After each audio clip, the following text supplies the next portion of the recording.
What's up there, YouTube? It's me, Chris here, and first and foremost, I've got to get this off my chest. I made a huge error in judgment with my last video. That was just too far right now.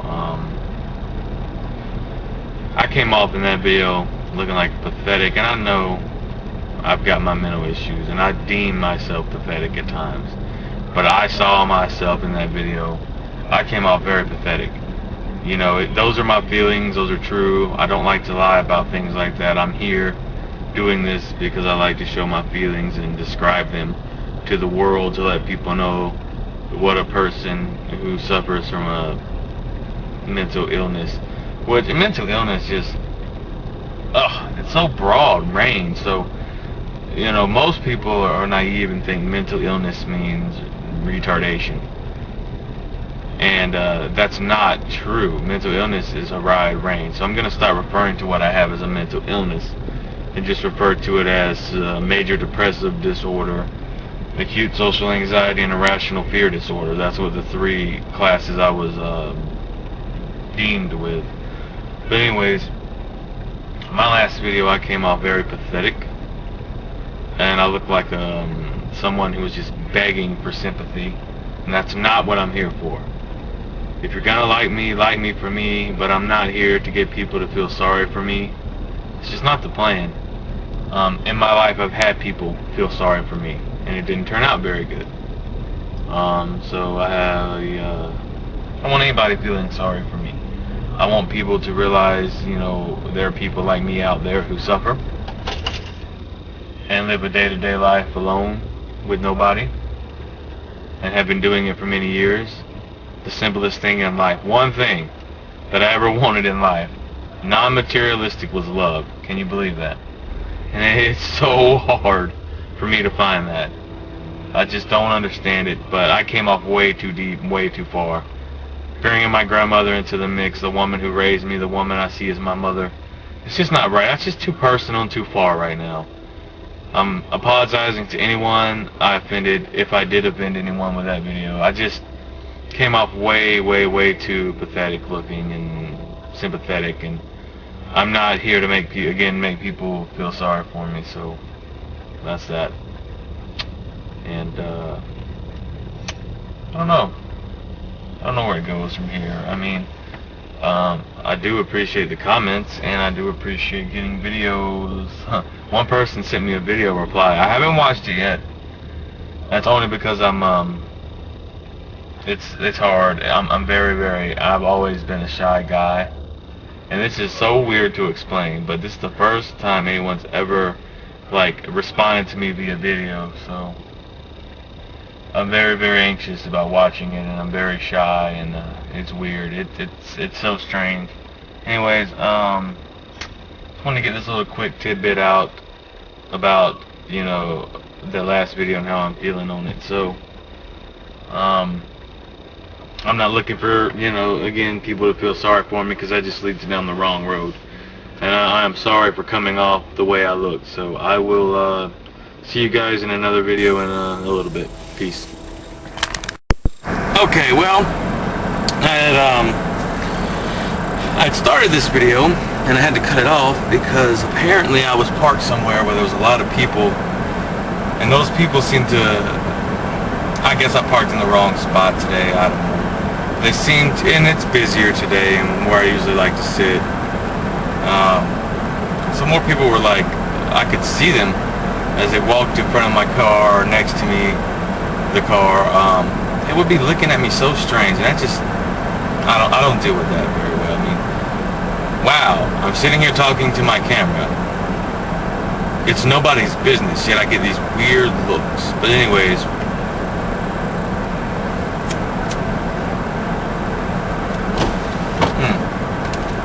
back to my what I was talking about. Someone sent me a video response, and it was actually from a female. I don't know what it's about because I haven't looked at it, and this is so hard for me to even explain. Like I was trying to say, very shy. When I noticed the video response and it was from a female, I was like, oh boy, and I got very anxious, and I don't even know what it's about, and I will watch it. Just got very, very anxious, very shy. It's weird. I mean, I know it's a video. It's so strange. I watch millions of YouTube videos. I make my own videos. This is my first actual video response, so it's like, oh boy, good or bad, I don't know until I watch.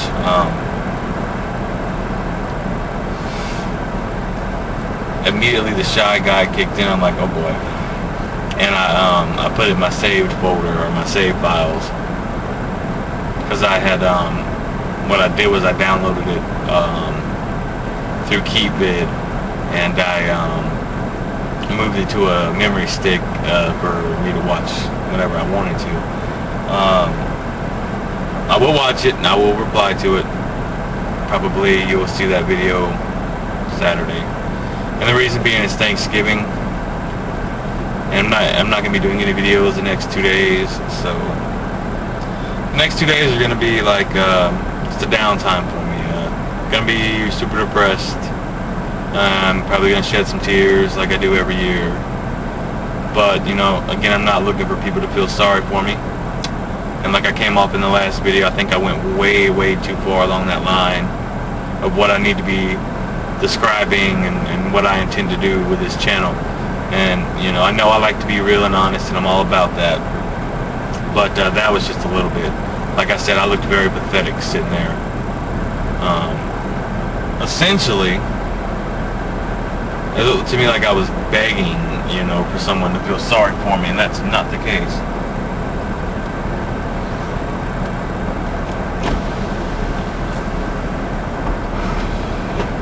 And I've been in life, and I think those girls I met off the internet in the late 90s might have felt sorry for me, and that's why they talked to me to begin with. And then when they finally met me and they saw what I looked like, and the way the things they said to me upon meeting. We used to meet up at the mall here in town, and you know, met them off AOL. I've already talked about this in other videos, but you know, for them, you know, when they finally met me and never wanted to talk to me again and calling me ugly and saying, you're not what I expected, you're too ugly, I can't be seen with you. Because we didn't have a scanner. I didn't have a scanner, and they obviously didn't. And well, actually, yeah, they didn't. So I didn't know what they looked like, and they didn't know what I looked like. But you didn't see me going into it. You know, I was excited. I mean, couldn't meet no girls in school. Nobody would have anything to do with me. So I meet them off the internet. You know, off AOL and the popular AOL chat rooms, which was around back then. I've talked about this before. If anybody's old school like me who remembers the AOL days, write me a comment about it, if you do, because I'm very old school. And the AOL days, you know, I spent many hours on AOL in the Pensacola chat room and other chat rooms. That's what I miss about AOL. AOL had tons upon tons of chat rooms. Not only did it have you had local chat rooms for your city, if your city made one or, you know, created one. But you had chat rooms, you know, about meeting, you know, your type, you know, single female, single males, you know, basically any variety of chat. If you're looking for someone to chat with, they had lists of them. Now, I don't know any service that does that these days. I do know that there are these sites that you can go on to and build a profile, but I'm looking for a chat room. And I remember Yahoo also had chat rooms with the Yahoo Messenger. But Yahoo Messenger, I believe, is no more. I'm not sure about this. I'm old school. There may still be a Yahoo Messenger, but I haven't used it in years, and I don't even know if it exists. But I loved chat room days. Even though I had those experiences, the chat room was a venting place for me. And now my channel is a venting place for me. It's a way for me to get on camera and show myself and describe what it's like to be a loner and suffering from diseases. And those days were old school, and even though I had those bad experiences, I enjoyed the many nights I sat and chatted. Shed a lot of tears, had a lot of arguments in those chat rooms, talked to a lot of people. But you know, those 3 girls I met, ridiculous. You know, I know I guess we were young, but like I said, I described myself perfectly. I didn't lie. And they had, it's funny, to me it seemed like they had an image of something totally different. It's just, you know what, and the funny thing was is they lied about the way they looked, but it didn't bother me when I met them. When I saw them, I was, hey, we've been talking on the internet. Hey, so let's hang out. We're finally meeting, let's hang out. And then it's just, I can't believe 3 girls did it. 3. It's just like, oh, that's my life, the story of my life, you know. It wasn't just one time thing, it happened 3 times. And then I gave up on that and went through my drug days and situations like that. And then I tried it again in '08 and had the same damn experience. Actually, let's go back. I would talk to a girl for a while. I talked about this in another video, and how we never met, and we talked on the phone a few times, but not very often. It was just the internet thing, and I was in my, my drug addiction pretty deep, and we talked. One day, like I said, I came home and that was it. The email address was deleted, the messenger name was deleted. Never heard from her again, and that hurt. So then in '08, I met a person who led me on for months, went on 3 dates, and the 4th date's when I found out it was just a gag between her and her friend to trick some, lonely guy like me, and to see if she could do it and would do it. So you wonder why I'm doing this now, why I'm trying the internet thing again. Experience.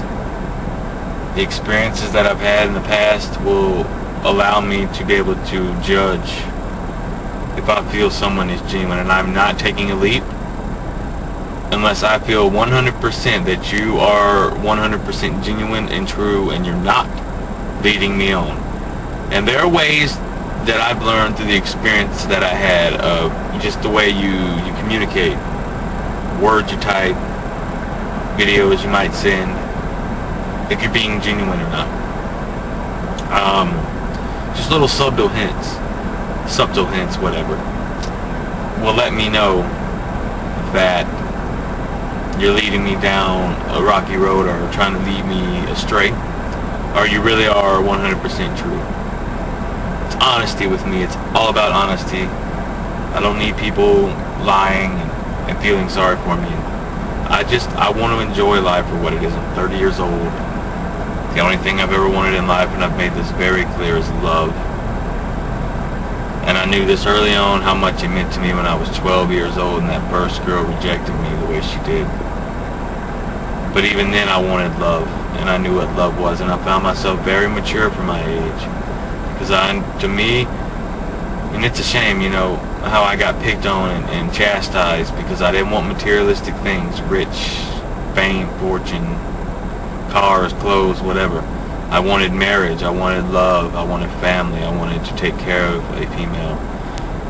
The most beautiful thing in the world to me is to have a woman who is willing to walk next to you day in and day out for your life. All the old couples that have been married 50 plus years, 40 plus years, however you want to see it, inspired me. It's like, that's what I want. If I've got a woman who will put up with me for that long, that's a beautiful, beautiful thing. She'll put up with you when you're happy. She'll put up with you when you're sad. She'll put up with you when you're angry. She'll put up with you, when she accepts you for you. And I'm probably going to go a little bit, it's probably going to be a little bit funnier. I don't know how you'll see or how you'll imply, but, she'll put up with you, I guess it's personal. But I mean, she loves you, so, someone that puts up with you, and all your weird tendencies, I'm not going to say what I was going to say something else, but like, okay, she's your wife, she loves you in every way, and we as humans, naturally, she'll put up, with you when you're sick. She'll put up with you if you, use the bathroom and, you know what I mean. We all do it.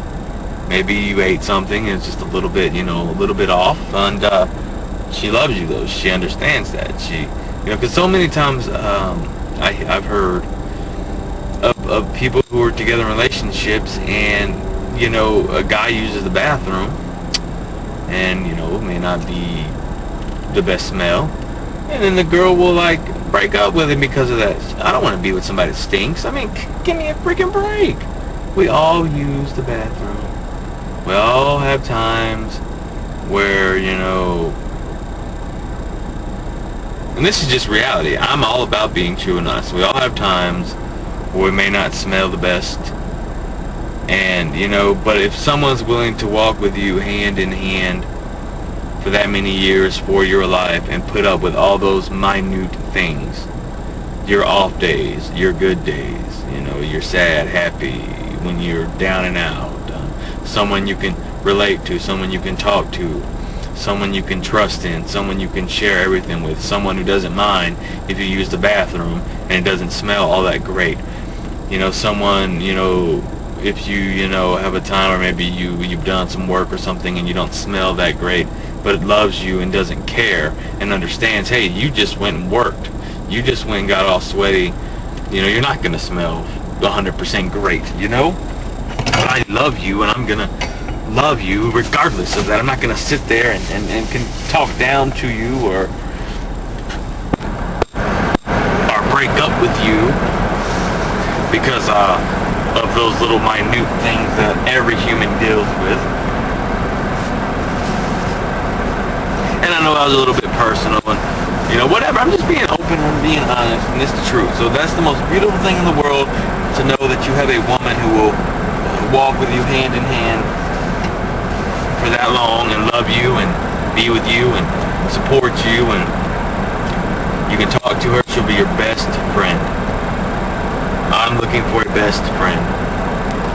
I'm looking for a peer group, but I'm also looking for a best friend. And that best friend is a female that I can share everything with 100%. Will accept me for me at my lowest point and support me as I get better. Because like I've said many, many times, if you can accept me right now, as bad off as I am, then you're the one. Because I'm not looking for some girl that's materialistic. I'm not looking for a girl that's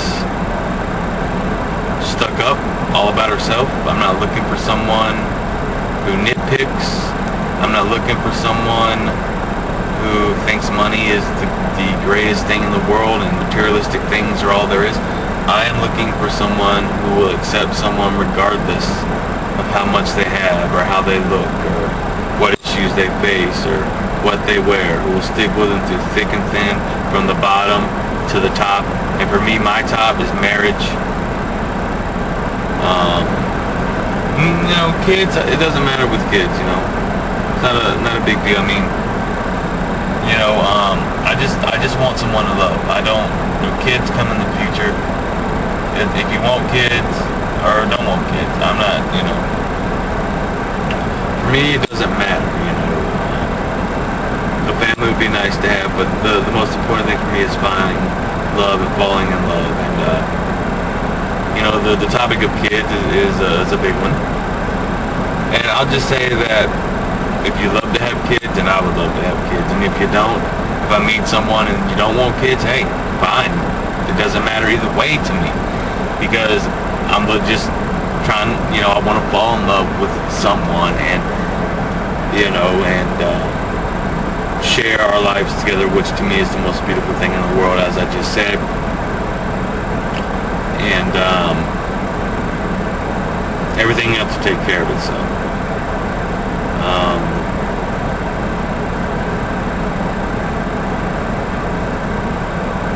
Something I was thinking about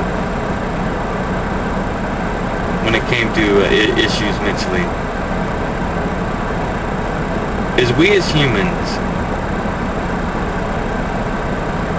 okay, and you know, this is about genetics here. We as humans for years have, you know, lived on this earth together, communicated together, and so, you know, that's just the way it is. And for me, I want to know, I guess I have to do research on this, but like me and other people who suffer from anxiety, who have issues with communication and being around people and talking to people, and it takes them a while to get comfortable and warm up to it. But like I was saying, in human nature, you've always had to deal with other humans. So somewhere along the lines, for people who suffer from diseases like me, something in the genetic code went off. And there are groups of us who just are not interpersonal, who have very, very hard times with relationships and with communications with other humans.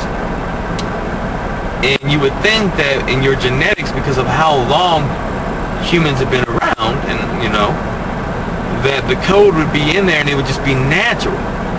But again, I don't understand how along the lines the mutation happens to get you to the point where you're not sociable, you're not comfortable with being sociable without help, or without being really, really comfortable with the situation. So I'll have to look into the study of DNA and genes, and when it comes to mental illnesses and depression and anxiety and things of that nature. But it's always boggled my mind. The genetic code would state that because, we as humans were born to have to deal with other humans. So why is some of our genetic code out of whack? What caused this? What mutation happened along the line that caused some people to go through this? I would love to know, and it's very interesting conversation to have. Genetics and how big of a role it plays in your life and your emotions and if you have diseases. So I know I'm a little bit all over the place with this video, but hey, just me. That's who I am. If you don't know me by now, then you either knew or just I guess you haven't understood what I'm about. So yeah, I want to wish everyone out there who is blessed with friends and family a happy Thanksgiving. And I also want to say, just remember, think about people who don't have Thanksgiving, who won't have a happy Thanksgiving. Think about those of us who are lonely, who have no friends and family, who will not fully enjoy the holidays. And also think about all the homeless men and women, all the homeless children who don't have roofs over their heads, who have to depend on the soup kitchen for meals and hope and pray that the soup kitchen does not run out of food because donations are down or what have you. Also, all our veterans of America who served for this country, who are homeless because they go fight for us and then they come home and they're forgotten. Every day as I drive around my town, I see homeless veterans sitting on the side of the road with their signs saying that they're a veteran and they're homeless and they need help. How can we as an American country forget about those men and women who served us and protected our freedoms? It is sad, so please, please, please, tomorrow think about people who suffer from mental illnesses, that don't have friends and family and who are lonely, and who also suffer from other mental illnesses and diseases or whatever, like paralysis or cancer, or who are having a rough time this Thanksgiving. And please, please think about all those people who don't have anything, no homes, no, nothing, who won't be having a meal unless they get fortunate enough to get to the soup kitchen, and who treasure that meal at the soup kitchen like it's their last meal because it could be.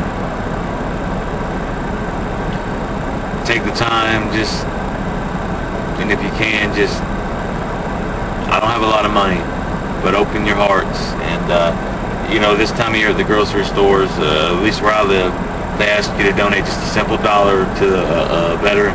Like here, it just depends on the store. I have a store here that is just asking people to donate $1 to a homeless foundation for homeless veterans and other homeless, just homeless in general. But just take the time, whatever cause you believe in, Just take the time to donate $1. $1. You don't realize how much that $1 helps.